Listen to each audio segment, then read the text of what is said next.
Richard at Richard's Guitars, today I want to talk to you about electro acoustic guitars, and this is going to go into my advice section, hopefully on YouTube. So this is aimed at someone who is looking for an electro acoustic guitar. You might send me an email saying, I'm looking to upgrade my electro acoustic guitar. So something that I'll get a lot of is somebody sending me an email and the general question they're saying is, or the way they'll write the email will be, I'm looking to upgrade my electroacoustic guitar. I've got a budget of £500 to £1,000. What do you recommend? So this video hopefully is the kind of video I'm going to send to people who ask me that question, to help you come up with more defined criteria so that I can help you further, because without more questions being asked, it's impossible to give you correct advice. By the way, if you do ever ask anybody for the best electroacoustic guitar and they give you an answer, I would take that answer with a with a pinch of salt, because it's impossible to give you an answer directly without knowing more facts. So first thing is, let's say for example we use that idea of £500 to £1,000. So I've already got the price, so I know it's between 500 to 1,000. The first thing I'd like to know is, if you could get a guitar for 500, would you rather get the guitar for 500 rather than the 1,000? Because there's no point in me providing you with a list of guitars that naturally are going to be the best guitars that you can possibly get within your budget. It would be very surprising if I provided you with a list of guitars at 500, and even if I gave you a list of a mix of guitars between 500 and 1,000, I still would not be doing you service, because I don't really know what it's a big spread of value, 500 to 1,000, it's a wide-ranging figure. And so I would want to know that actually, in fact, if somebody said to me between 500 and 1,000, I would almost presume they would rather spend 500 than 1,000. That's what it tells me. If you had more than 500, if you wanted to spend 1,000, you'd say between, 1,000, I'd say £1,000. I want to buy a guitar for about £1,000, that's my budget. If you say to me I've got between 500 and 1,000, my mind kind of thinks, this person probably wants to save money, but will spend 1,000 if they have to. And that also gives me an indication of what I'm going to recommend. So this whole figure of 500 to 1,000 is already, you can see I'll be overthinking it. So have a think yourself about, what do I really want to spend? Some people will feel guilty if they spend too much money. I have 3 children, for example, and I'm not going to necessarily want to spend £1,000 on myself when I've got 3 children all waiting for things at home. So I know there's lots of other parents out there that are going to be in similar positions. So you've got to spend money that makes you feel good about your purchase. Overspending can make you feel guilty. We don't want you to feel guilty. We want you to enjoy the purchase. So really tell me quite accurately how much you would feel comfortable spending. That's probably the key answer there. Rather than asking me about a budget and a wide-ranging budget, just tell me what your comfortable zone spending money is. I'll tell you if there's something cheaper that would do the job just as well. But if I know the budget that makes you feel comfortable, that really, really helps. Okay, so that's budget, if you like, out of the way. The next thing I need to know is what the circumstances of your playing is going to be, more often than not. Where are you going to be playing? So for example, I'm here in a room, let's pretend it's my lounge. I have a guitar in my hand, happens to be a Faith guitar, which I recommend. So this is a Faith FNC HG. So if I wanted a guitar, who would I recommend this guitar to? So it's about just under £800, so it would fit into your budget. And this is why I kind of had it here. This is a great example of something that I can recommend, something that I love, something that I could passionately talk about all day long, but is it right for you? If So let's talk about whether it be right for you or not. This is a guitar, has a solid spruce top, it has solid rosewood back and sides, it's built to a very, very high standard. Beautifully put together, high specification guitar, comes with a hard case and is just under £800, I think, or thereabouts, or about £800. So bang-in budget. So this would be a guitar that potentially I could recommend. So let's talk about why it wouldn't be a guitar to recommend. Okay, so very, very pretty guitar, lots of detail inlaid, high gloss. Some people want a natural looking guitar, a much more restrained instrument, something that doesn't have gold hardware. This guitar has rosewood back and sides. Rosewood is quite a detailed tone wood. It's quite alive. It's I would describe it as the selfish player's tone. It's very alive, has lots of resonance to it. But in a recording situation, for example, people will tell you that mahogany is a bit more, it's a flatter tone.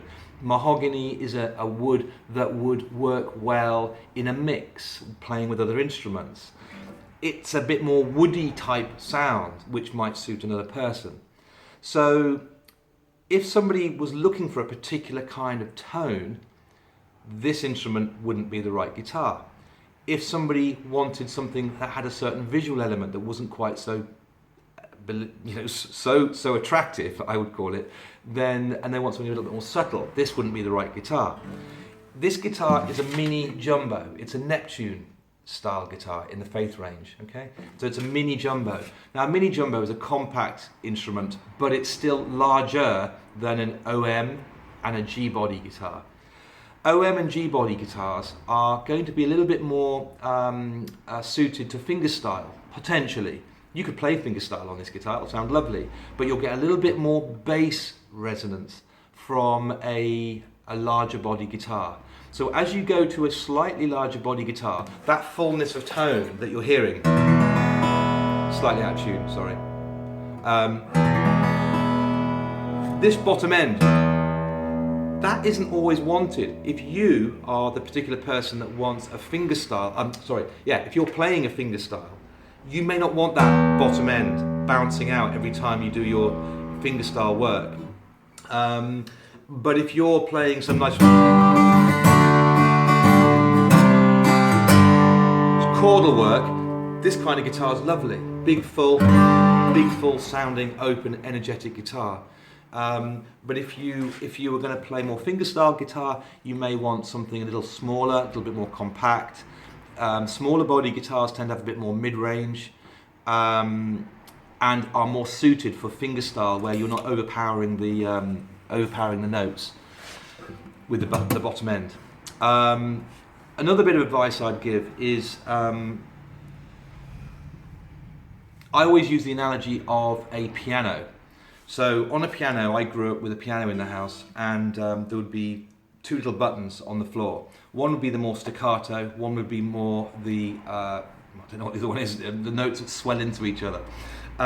So you'd go da-da-da-dum, like that, and you'd hear the notes ringing out.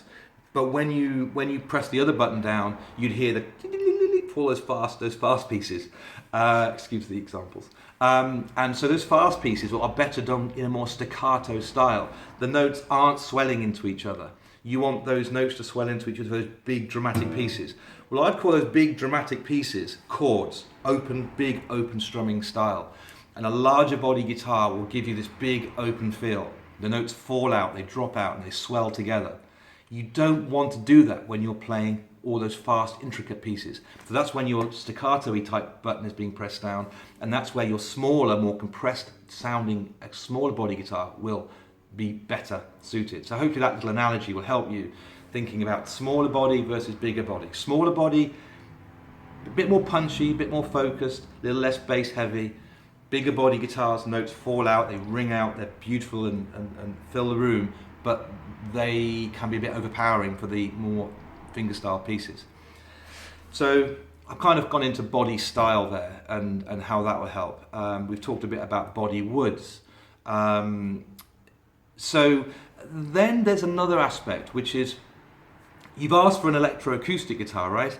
How often is it that someone will come into my shop, they want an electro acoustic guitar, and they spend the best part, well, they might spend all day in the shop trying the guitars acoustically, and then they buy the one they want, but it's an electro acoustic guitar. So here is a major issue. And this is very, very important. When you're telling me you want an electroacoustic guitar between £500 and £1,000, where is it going to be used? You've asked for an electroacoustic. So are you a part-time, are you asking for the electroacoustic just because it would be nice to have on as an extension? Okay, it would be nice to have as and when you needed it. Or is it your absolute primary function for using the guitar? I'm on a stage, I'm playing day in, day out, I need control, depending on where you're using this guitar and for what purpose, we need to know how much of the budget needs to go into your electrics. And we also need to know what the tone of the guitar is going to do to either hinder or improve your performance live or recording. See, are you using it live on a stage, or are you going to be recording straight into recording equipment? That's another important point. A large body, here's the thing where people tend to go wrong. Let's say, for example, you're going to use this guitar as a performance tool for a stage. A large body guitar, especially one that I recommend with lots of resonance. So let's say, for example, there's one particular guitar I could recommend, a First G20 CMC, another real popular guitar that I sell a lot of, big fan. That's a very, very resonant guitar. It sounds alive, sounds wonderful, big open sound, mid-range size guitar, but still a big sound for what the size of the guitar it is.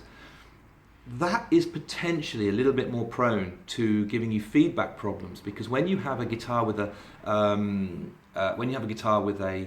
lot of resonance, all the sound's bouncing around inside, and when you put a pickup inside a guitar like that, it can cause issues. It causes feedback issues.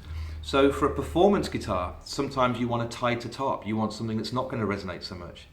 So that might not sound so great when you're playing it acoustically, but when you're playing it live, it's going to really help. So the last thing you want, if you're a regular performing player on a stage, is to buy a big-bodied, highly resonant acoustic guitar, and I'll add another mix in there, with a microphone inside it. That would be my guitar from hell if I was recommending a performance guitar. So you could easily walk into a shop, or fall in love with a large body acoustic guitar, all solid wood, sounds fantastic. Then you look inside, oh wow, look at the specification. It's got a pickup built into it. It's even got a microphone inside there. This is perfect. It's going to sound great at home. It's going to sound great on stage, and I'm going to love this guitar. I would believe that would not happen. I would believe it will be a guitar from hell. You'll have loads of feedback issues, and your performance guitar is now not being used, and it's been a complete waste of your potentially £1,000 budget. So hopefully that gives you an idea as well. So if you contact me, I would say let's talk about what budget do you feel comfortable with, what kind of guitar do you like the look of, okay? Do certain guitars stylistically look like something you feel comfortable with? Do you have any particular preference over the tone, the acoustic tone? Think about that. Anything you can tell me would be really useful. Where are you going to be playing this guitar? Are you going to be playing? I'm having issues with my recording equipment. I think I'm running out of memory on my phone. So yeah, we've been through that. So those are the factors. Think of the budget, think what you feel comfortable with, what kind of tone that you want from the guitar, where you're going to be using it. And then finally, another point is, do you like the idea of this is a slightly bigger body guitar, or do you like the idea of a more compact guitar? So here's a parlor guitar, for example, a bit more Ed Sheeran-y. And you can hear from this,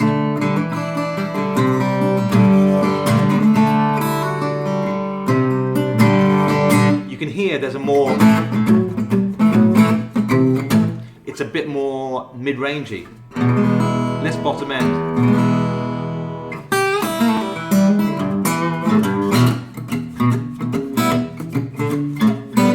it's still great. It's great fun. It's small, compact. It goes on your lap if if you're playing on a sofa somewhere. And also smaller body guitars, because they are less boomy, less resonant. You'll get less feedback issues at lower levels. So for someone like Ed Sheeran, who is performing on a stage, plugging in the sounds coming out the microphone, a smaller body guitar really suits someone like him, because he probably just likes it small, compact, it's out the way. The guitar sound isn't the main thing he's worried about.